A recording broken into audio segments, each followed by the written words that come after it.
let's go to the guest here. Eliot Shorr-Parks, sponsored by Cozy Jewelers. Step up to the 50. That's Color Cut Clarity Carrot and Cozy. Eliot, how are we doing today? Man, I got to say, I love recklessly speculating Hugh. And I think that his track record on this is actually higher than he's given credit for. I feel like when you speculate, you're like 50-50 most of the time. So I feel that way, too. Why would you do that? You don't get the credit you deserve. Now, you're wrong with this one, but overall, I think you're... I don't think I am, though, Eliot. I heard Eliot ask the question to Nick Sirianni on Monday. And Eliot, my favorite part of you asking Nick to confirm that Kevin Patullo was calling plays in the second half was his face as I watched it on YouTube. He was like, what? What do you mean? Like, why? Yeah. He didn't say it, but it felt like he was saying, why are we talking about this? Why are we entertaining that foolishness that Hugh Douglas is interested in talking about on the radio station? You know, he's normally prepared for all questions. I think that one was probably one where he didn't expect it. But hey, guess he needs to listen to you guys from 10 to 2 more often. He does. All right, Eliot, I was listening to you and Ike Reese debate yesterday, and I thought it was a compelling conversation because I think a lot of the fan base wants this thing to open up the way it was in the second half. It certainly was more fun to watch. They scored a lot of points. Jalen got cooking. It was great. But, Eliot, the point you were bringing to the conversation yesterday with Ike about the best way to keep winning is pretty sound. I mean, when they don't turn the football over, they just don't lose football games. And if they throw it more and they're more aggressive, they're probably more likely to have a few more turnovers just by the way the game goes. Yeah, I understand the second half of that game was easily the most exciting we've seen from this team this season. And look, even last year, I think the Super Bowl and the NFC Championship game where they threw the ball around was more exciting than most of the games throughout the year, besides Saquon breaking those long runs. So I understand the emotional desire to throw it more and to not be as conservative. I have a hard time telling a team that wins basically every time they play, that hasn't lost a game with Jalen at quarterback, finishing the game in like 19 games, and that's 3-0, to tell them they need to do it differently. Now, do they need to play better? Yes, I think they need to be about 20 to 25% better in the passing game. And once that happens, I think, it'll sort itself out. But in terms of them needing to, throw it 35 times a game, them needing to take more chances, maybe a few more chances, but ultimately they're at their best when they take care of the football. So I'm fine with them remaining with a bit of a conservative approach to taking care of the ball.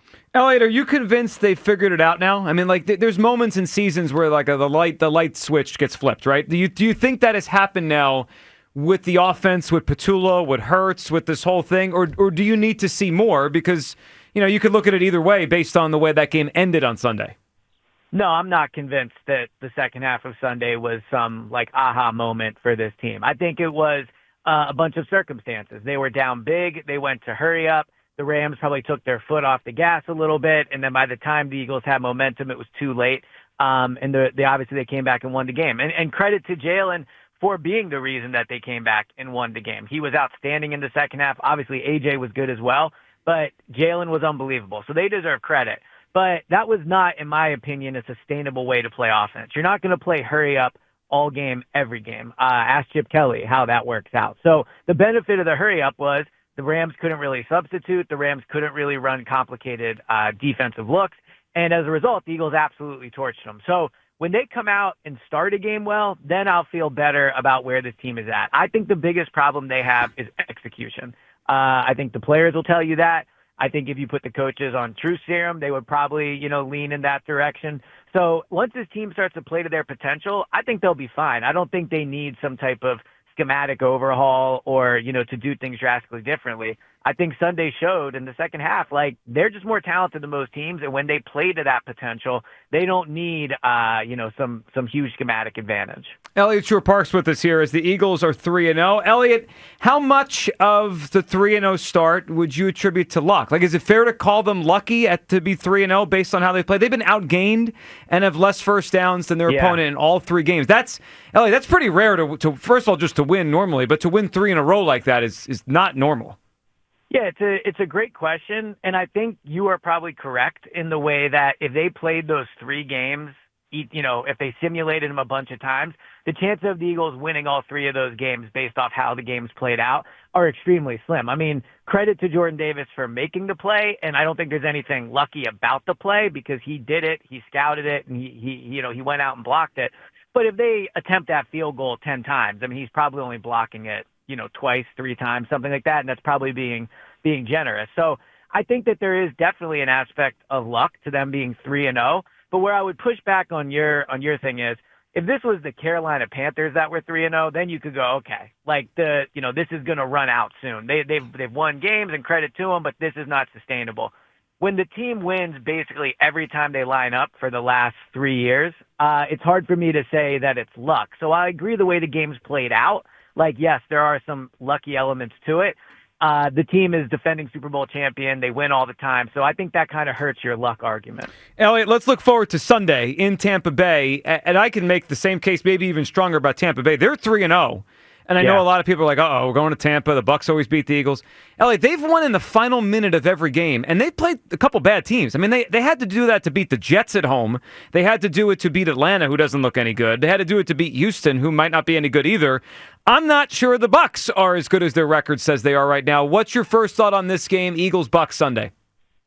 Yeah, so the 3 teams the Bucs have beaten are combined 1-8, and you look at the 3 teams the Eagles have beaten, they're probably Cowboys are not going to make the playoffs, but I think those 3 teams are better than the 3 teams that the Bucs face. So, I mean, the only concern with this game is that the Buccaneers might just be kryptonite to Sirianni and Jalen Hurts. Like, it's truly the only situation we have seen them struggle in repeatedly. They've lost games, but it's not like we can sit here and go, they struggle on Thursday night. They struggle on the road. They struggle at 4 o'clock games. Like, they win almost everywhere. The only place they don't win is Tampa. And not only do they not win, they look really bad. So if you just remove the history, I think the Eagles are way better than the Buccaneers. The Buccaneers really aren't that good. If you look at the stats, they're not top 10 in almost any meaningful offensive or defensive category. Their offensive line is honestly one of the biggest disasters I've seen in recent years, just in terms of the injuries. Like, they legitimately could be missing all 5 starting offensive linemen this week in terms of guys either not playing or not playing in their position. Mike Evans is not playing. Their defense isn't that good. So, on paper, the Eagles should win this game. But we know they're concerned about the heat. They went a week early, or they're going a day early for that. So they believe that's a problem. And they haven't won down there. So I think they're going to win the game. But I think it's because of the history, it's fair to be concerned about it. So how concerned are you with the heat? What kind of suit game are we going to roll with on Sunday? Do you have a different one for the weather? Might be some little linen. Well, I was thinking about doing some linen. See, the tough thing, though, is traveling with a suit is difficult. You could do a suit bag, but they still gets a little wrinkly. You could put it in your suitcase, then it's definitely getting wrinkly. So I do want to bring a suit. I think I might just do a jacket and pants. The good news is I'm in the press box. Right. So I don't have to worry about the heat really, besides just being at the Fans of Philly tailgate, which is always fun. But outside of that, I'm mostly inside. So yeah, I can still dress to impress. All right, Eliot, let's end with this. Yesterday, kind of out of nowhere, just considering how early it still is in the season, the Texans released CJ Gardner-Johnson. Eliot, first of all, just your thought on it, but then second, as he goes through waivers, free agency, however this process goes, do you think the Eagles should and would entertain bringing him back? Well, I do think, and, they wouldn't say it, and I don't know if this is how they feel, but I think the Eagles should probably feel vindicated, right? When they traded away Chauncey, they were ripped for that. Why would you do it? You're creating a whole, look at what's happened. Chauncey's now been cut by the Texans 3 games into the season. He's been with a different team almost every year. So I think the Eagles were smart in trading Chauncey. Would they bring him back? I don't think so. I don't think that's something they want to go through again. But they do need help, and so I think I don't think they want Chauncey back at safety. That's not where I think they would do it. I think he's too inconsistent in coverage. I don't think Vic Fangio would want him back there at safety. An interesting potential way to do this would be you put him at nickel, and then you move Cooper to the outside, and then that's your new starting 3 corners. The only issue with that is Vic has been pretty clear he likes Cooper at nickel, and I think that's where Cooper's at his best as well. So if Chauncey was going to play corner, I'd be a little more intrigued. But overall, I don't expect to see Chauncey back in an Eagles uniform this year. What a wild story. I mean, this guy's on a different team every year, and now going to be probably on 2 teams this year. We'll see where he lands.